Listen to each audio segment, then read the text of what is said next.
Hello students, आज की class में हम पढ़ेंगे कि हम विद प्रीपोजिशन का प्रयोग किन सिचुएशंस में करते हैं। तो सबसे पहले है कि हम विद प्रीपोजिशन का प्रयोग एसोसिएशन या कनेक्शन को अर्थात साथ में होने को रेफर करने के लिए करते हैं। जब हम किसी व्यक्ति या वस्तु के साथ होने को दर्शाना चाहते हैं तो हम विद प्रीपोजिशन का प्रयोग करते हैं। जैसे ये सेंटेंस देखिए, I went to the park with my friends, अर्थात यहाँ पर ये कहना चाह रहा है कि मैं अपने दोस्तों के साथ पार्क गया। तो यहाँ पर देखिए मैं पार्क गया, लेकिन किसके साथ गया? अपने फ्रेंड्स के साथ।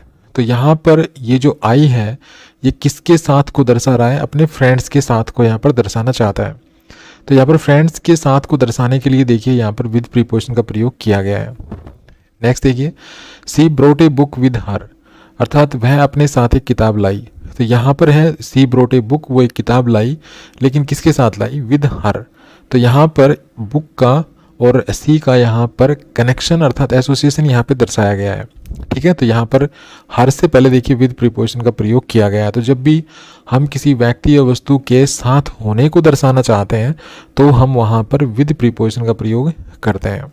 नेक्स्ट है, जब हम किसी इंस्ट्रूमेंट या मीन्स को रेफर करना चाहते हैं तो हम विद प्रीपोजिशन का प्रयोग करते हैं।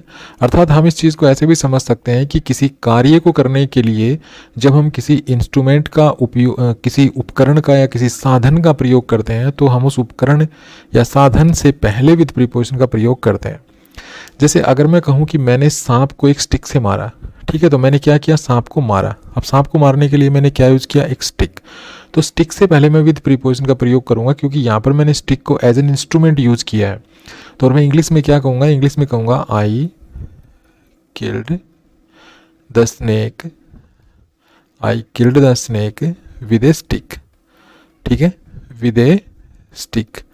तो यहाँ पर देखिए मैंने स्टिक से पहले यहाँ पर देखिए विद प्रीपोजिशन का प्रयोग किया है क्योंकि मैंने सांप को मारने के लिए किस चीज़ को यूज़ किया इंस्ट्रूमेंट के तौर पे? स्टिक को। तो स्टिक से पहले मैं विद प्रीपोजिशन का ऐसे प्रयोग करूँगा।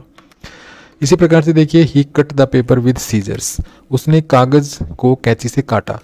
तो यहाँ पर वो कह रहा है कि उसने कागज़ को काटा। तो ये बात तो हमारी समझ में आ गई कि उसने कागज़ को काटा, लेकिन कागज़ को काटने के लिए उसने किस चीज़ को एज एन इंस्ट्रूमेंट यूज़ किया? सीजर्स को। तो सीजर्स से पहले देखिए यहाँ पर विद लगा है। इसी प्रकार से they painted the wall with a brush, उन्होंने दीवार को ब्रश से रंगा। तो यहाँ पर देखिए दे पेंटेड द वॉल, उन्होंने क्या काम किया? वॉल को पेंट किया। और वॉल को पेंट करने के लिए उन्होंने किस चीज़ को एज एन इंस्ट्रूमेंट यूज़ किया? ब्रश को। तो यहाँ पर देखिए ब्रश से पहले विद प्रीपोजिशन का यूज़ किया है। तो इस प्रकार जब हम किसी कार्य को करने के लिए किसी वस्तु को as an instrument, as a tool या हम कह सकते हैं एज उपकरण या साधन के रूप में यूज करते हैं, तो उस टूल, इंस्ट्रूमेंट या उपकरण या साधन से पहले हम विद प्रीपोजिशन का प्रयोग करते हैं। जैसे यहाँ पर हमने कागज़ काटने के लिए किसका यूज़ किया? सीजर्स का। तो सीजर्स से पहले विद लगाया। यहाँ पर वॉल पेंट करने के लिए किसका यूज़ किया? ब्रश का। तो यहाँ पर ब्रश से पहले विद प्रीपोजिशन का प्रयोग किया गया है। नेक्स्ट है, हम पोजीशन या कैरेक्टरिस्टिक्स को शो करने के लिए भी हम विद प्रीपोजिशन का प्रयोग कर सकते हैं। यहाँ पर हम इस चीज़ को ऐसे भी समझ सकते हैं कि अगर हम किसी व्यक्ति या वस्तु की विशेषता को दर्शाना चाहते हैं तो वहाँ पर हम विद प्रीपोजिशन का प्रयोग करेंगे।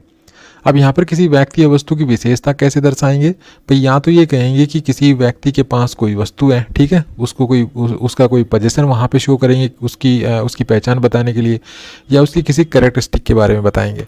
कैसे बताएंगे? देखिए एग्जाम्पल देखिए, the man with the red hat is my uncle. यहाँ पर कहा गया कि लाल टोपी वाला आदमी मेरा चाचा है। तो पहले तो देखिए the man with the red hat, अर्थात मैन का पोजीशन क्या है? ये रेड हैट। तो यहाँ पर मैंने मैन की पहचान बताने के लिए देखिए जिस चीज़ को मैंने यूज़ किया है वो है हैट। मतलब हैट, ये जो पोजीशन है मैन का, इसकी मदद से मैंने इसकी पहचान बताई है। तो यहाँ पर जिस व्यक्ति के पास जो वस्तु है, ठीक है, जो पोजीशन है, तो उससे पहले इस तरह से मैं विद प्रीपोजिशन का प्रयोग करूँगा जैसे यहाँ पर किया है, the man with the red hat, ठीक है, इज़ माई अंकल, अर्थात लाल टोपी वाला आदमी मेरा चाचा है। तो यहाँ पर पोजीशन शो करके मैंने जो है इस आदमी की पहचान बताई है। और पोजीशन ऐड करने के लिए, पोजीशन शो करने के लिए यहाँ पर देखिए विद प्रीपोजिशन का प्रयोग किया गया है। इसी प्रकार से देखिए, I prefer T with sugar, मैं चाय को जो है प्रीफर करता हूँ, मुझे चीनी वाली चाय पसंद है। तो यहाँ पर देखिए कि कहा गया है कि मुझे चाय पसंद है, ठीक है। तो ये बात तो समझ गए कि भाई वो आई जो है वो प्रीफर करता है टी को, लेकिन टी की कैरेक्टरिस्टिक क्या होनी चाहिए? तो टी की कैरेक्टरिस्टिक होनी चाहिए कि उसमें चीनी होनी चाहिए। तो यहाँ पर देखिए इस कैरेक्टरिस्टिक को रेफर करने के लिए यहाँ पर विद प्रीपोजिशन का प्रयोग किया गया है। तो इस प्रकार से हम पोजीशन और कैरेक्टरिस्टिक को रेफर करने के लिए विद प्रीपोजिशन का प्रयोग करते हैं। नेक्स्ट है हम विद प्रीपोजिशन का प्रयोग मैनर या किसी के एटीट्यूड को रेफर करने के लिए भी करते हैं। हम ऐसे समझ सकते हैं कि किसी क्रिया को कैसे किया जाता है ये दर्शाने के लिए हम विद प्रीपोजिशन का प्रयोग करते हैं। जैसे she greeted us with a smile, उसने हमें मुस्कान के साथ बधाई दी, स्माइल के साथ जो है मुझे हमें बधाई दी, तो उसने हमें बधाई दी। अब जब उसने बधाई दी तो उसका एटीट्यूड कैसा था, उसका मैनर कैसा था कि वो मुस्कुरा रही थी। तो यहाँ पर हमने लिखा है देखिए स्माइल, तो स्माइल से पहले विद लिख करके हमने लिखा विद ए स्माइल।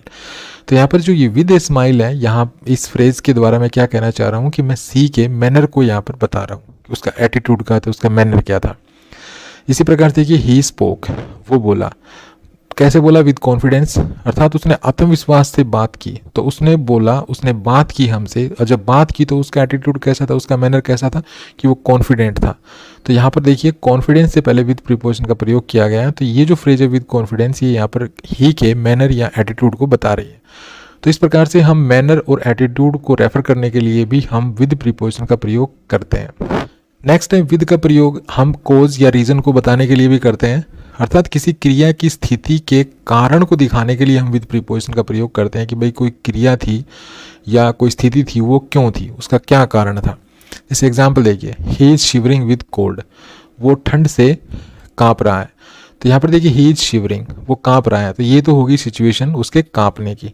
ठीक है, ही इज शिवरिंग मतलब सिचुएशन क्या है कि भाई वो काँप रहा है। अब वो काँप क्यों रहा है, विद कोल्ड, ये कारण क्या है कि भाई ठंड है, तो इस कारण की वजह से वो काँप रहा है। तो यहाँ पर कारण को दर्शाने के लिए विद प्रीपोजिशन का प्रयोग किया गया है।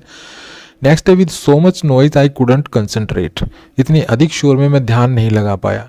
अब आई कुड नॉट कंसंट्रेट, मैं ध्यान नहीं लगा पाया। अब किस वजह से ध्यान नहीं लगा पाया, क्या कारण था, ये बहुत ज़्यादा शोर हो रहा था। तो यहाँ पर देखिए शोर को रेफर करने के लिए यहाँ पर इस तरह से विद सो मच नॉइज लिख करके विद प्रीपोजिशन का प्रयोग किया गया है। तो इस प्रकार हम कोज या रीजन को रेफर करने के लिए भी हम इस तरह से विद प्रीपोजिशन का प्रयोग करते हैं। नेक्स्ट है हम अपोजिशन या किसी कॉन्फ्लिक्ट को रेफर करने के लिए भी विद प्रीपोजिशन का प्रयोग करते हैं। यहाँ पर हम ऐसे भी समझ सकते हैं कि अगर हम किसी व्यक्ति से या किसी थिंग से असहमत हैं, ऐसे में हम असहमति या संघर्ष को दर्शा रहे होते हैं। तो असहमति या संघर्ष को दर्शाने के लिए हम कह सकते हैं कि हम विद प्रीपोजिशन का प्रयोग करते हैं। कैसे करते हैं, आइए कुछ एग्जाम्पल्स लेते हैं। जैसे ही आर्ग्यूड विद हिज ब्रदर, उसने अपने भाई के साथ बहस की। ठीक है, तो यहाँ पर उसने बहस की विद हिज ब्रदर, तो किसके साथ उसका झगड़ा था, किसके वो अपोज था, ही किसके अपोज था, अपने भाई के। तो यहाँ पर ही असहमति दर्शा रहा है अपने भाई से। तो यहाँ पर असहमति दर्शाने के लिए देखिए विद प्रीपोजिशन का प्रयोग इस तरह से किया गया है। इसी प्रकार से ये एग्जाम्पल देखिए, I am not happy with the results, मैं परिणामों से खुश नहीं हूँ। अर्थात यहाँ पर आई जो है वो जिससे असहमत है वो है रिजल्ट्स। तो यहाँ पर देखिए रिजल्ट्स से पहले विद प्रीपोजिशन का प्रयोग किया गया है। तो इस प्रकार जब भी कोई व्यक्ति किसी से असहमत होता है, ठीक है, या उसके साथ उसका संघर्ष मतलब उसके साथ झगड़ा या कोई कॉन्फ्लिक्ट वगैरह को रेफर किया गया, तो ऐसे में विद प्रीपोजिशन का प्रयोग इस तरह से हम करते हैं। जैसे यहाँ पर आप देख पा रहे होंगे कि ही जो है उसका झगड़ा किससे है, उसके भाई से। तो इसका भाई से झगड़ा हुआ तो उससे वो आर्ग्यू करने लग गया। और झगड़ा क्यों हुआ होगा, एक तरह से हम समझ सकते हैं कि भाई ही जो है वो अपने भाई से अपोज होगा या उससे सहमत नहीं होगा। ठीक है, तो यहाँ पर हम ये भी कह सकते हैं कि ही जो है अपने भाई से सहमत नहीं है या ही का अपने भाई से जो है आर्ग्यूमेंट है, कॉन्फ्लिक्ट है। तो यहाँ पर देखिए विद प्रीपोजिशन का प्रयोग किया गया है। इसी प्रकार देखिए आई जो है वो सहमत खुश नहीं है। अब किससे खुश नहीं है, किससे वो असहमत, रिजल्ट से। मतलब रिजल्ट से अगर खुश नहीं है तो इसका मतलब वो रिजल्ट से सहमत ही नहीं है। तो यहाँ पर देखिए रिजल्ट से पहले विद प्रीपोजिशन का प्रयोग इस तरह से किया गया है। नेक्स्ट है हम इन्वॉल्वमेंट या पार्टनरशिप को रेफर करने के लिए भी जो है विद प्रीपोजिशन का प्रयोग करते हैं।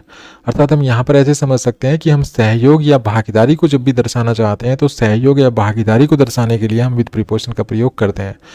जैसे she is working with a team of engineers, वो काम कर रही है, किसके साथ काम कर रही है, इंजीनियर्स की टीम्स के साथ। मतलब वो काम कर रही है, ये तो काम कर ही रही है। अब इसके काम में कौन इन्वॉल्व है, इंजीनियर्स। ठीक है, इंजीनियर्स की टीम। तो इंजीनियर्स की टीम जो है इसके साथ काम में इन्वॉल्व है। तो यहाँ पर इंजीनियर्स की टीम से पहले देखिए विद प्रीपोजिशन का प्रयोग किया गया है। नेक्स्ट सेंटेंस है would you like to come with us, क्या आप हमारे साथ आना चाहेंगे। अर्थात यहाँ पर ये कह रहा है कि would you like to come, क्या आप आना चाहेंगे। आप किसके साथ आना चाहेंगे, मतलब यहाँ पर इन्वॉल्वमेंट को रेफर करने के लिए देखिए यहाँ पर अस से पहले विद प्रीपोजिशन का प्रयोग किया गया है।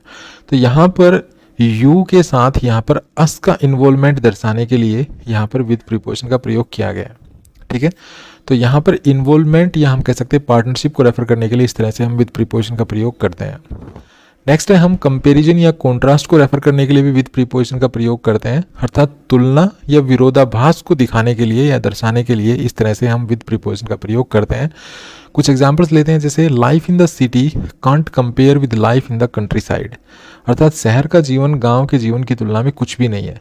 तो यहाँ पे लाइफ इन द सिटी अर्थात सिटी का जीवन और life in the country side अर्थात देहात का जीवन, इनका कंपैरिजन किया गया है। तो कंपैरिजन किया गया है तो देखिए यहाँ विद प्रीपोजिशन का प्रयोग किया गया है। उसके बाद है हम टाइम और कंडीशन को रेफर करने के लिए भी हम विद प्रीपोजिशन का प्रयोग करते हैं, अर्थात एक स्थिति के साथ किसी अन्य स्थिति को दर्शाने के लिए हम विद प्रीपोजिशन का प्रयोग करते हैं। जैसे एग्जाम्पल देखिए, with time you will feel better, अर्थात समय के साथ आप बेहतर महसूस करेंगे। तो यहाँ पर आप बेहतर महसूस करेंगे, कब महसूस करेंगे? विद टाइम, समय के साथ। यहाँ पर देखिए विद प्रीपोजिशन का प्रयोग किया गया है। नेक्स्ट है with the lights off it is hard to see anything, मतलब बत्ती बंद होने के बाद कुछ भी देखना मुश्किल है। तो यहाँ पर देखिए it is hard to see anything, कुछ भी देखना मुश्किल है, किस कंडीशन में? जब लाइटें बंद हो। तो यहाँ पर देखिए यहाँ विद का प्रयोग किया गया है कंडीशन अर्थात एक अवस्था को रेफर करने के लिए। नेक्स्ट है हम इंक्लूजन को रेफर करने के लिए भी विद प्रीपोजिशन का प्रयोग करते हैं, अर्थात समूह में किसी चीज़ को शामिल करने के लिए। मान लीजिए कोई समूह है और उस समूह में हम किसी चीज़ को शामिल करना चाहते हैं तो उसको रेफर करने के लिए हम विद प्रीपोजिशन का प्रयोग करते हैं। जैसे please include me with the others, कृपया मुझे दूसरों के साथ शामिल कर लें। तो यहाँ पर देखिए किसके साथ शामिल कर लें? अदर्स के साथ। तो यहाँ पर देखिए अदर्स से पहले यहाँ विद प्रीपोजिशन का प्रयोग किया गया है। इसके अलावा कुछ मुहावरे भी होते हैं, इडियोमेटिक एक्सप्रेशंस होते हैं, वहाँ पर हम विद प्रीपोजिशन का प्रयोग करते हैं। ये विद वहाँ पर फिक्स होता है, हम उसमें कोई अल्ट्रेशन नहीं कर सकते। जैसे एक मुहावरा है एट ओड्स विद, अर्थात असहमति में। जैसे हम अगर सेंटेंस बनाएं तो ये बना सकते हैं he is at odds with his colleagues, वो अपने सहकर्मियों से असहमत है। उसके बाद दूसरा इडियम है कम अप विद, इसका मतलब समाधान या विचार लाना। She came up with a brilliant idea. तो यहाँ पर देखिए ये इडियम है, इसमें विद का प्रयोग किया गया है। यहाँ पर कम अप विद ये इडियम है, इसमें विद का प्रयोग किया गया है। तो कैसा लगा वीडियो? अगर वीडियो आपको अच्छा लगा तो प्लीज़ लाइक कीजिए, शेयर कीजिए, चैनल को सब्सक्राइब करना ना भूलें। Thanks for watching this video, happy learning, bye bye.